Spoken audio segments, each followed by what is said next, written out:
I'm like, who are the terrorists here?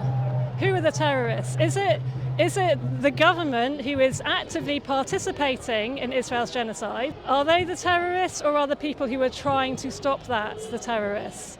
I think the answer is pretty clear. Can you tell me why you're protesting here today? So my daughter took action with Palestine Action last August, and she has been in prison ever since, awaiting trial. So this is an issue very close to my heart.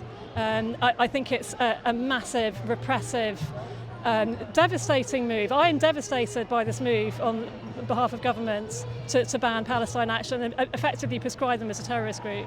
Thank you. And can you tell me, do you know much about the conditions of your daughter's detention? So it's a very strange situation. So she met the conditions for bail. She's got no previous convictions or charges against her. She's got good character. She's only 21 years old, and yet she was refused bail, and she's been refused it now 3 times. How often do you get to speak to your daughter? I can speak to her fairly often.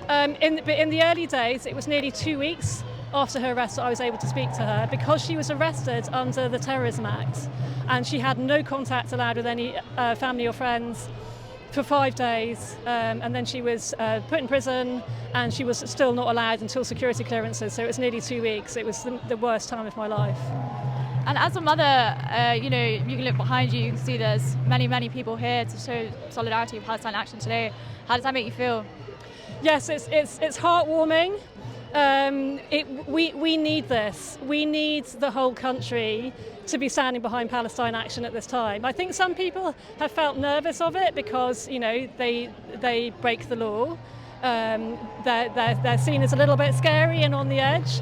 But honestly, when you're a person of conscience and your government is committing war crimes and lawful protest is completely ignored, what option do you have? If you want to make a difference, what option do you have other than direct action? And are you proud of Zoe?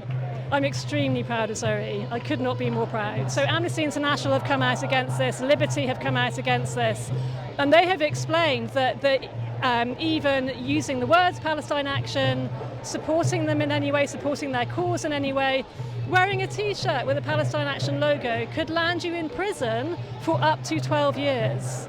And I cannot get my head around this. And do you think this support then from the UN stuff, does that feel like genuine hope for you, or like a drop in the ocean? It feels like hope. It felt like the grown-ups came into the room and spoke up. It was a relief to hear the truth being spoken to our government. But I have zero hope that the government will pay any attention. I mean, they already know that Israel is committing genocide, and they're refusing to admit that. They're refusing to stop arming Israel. Why would they listen to the UN? This is where we are.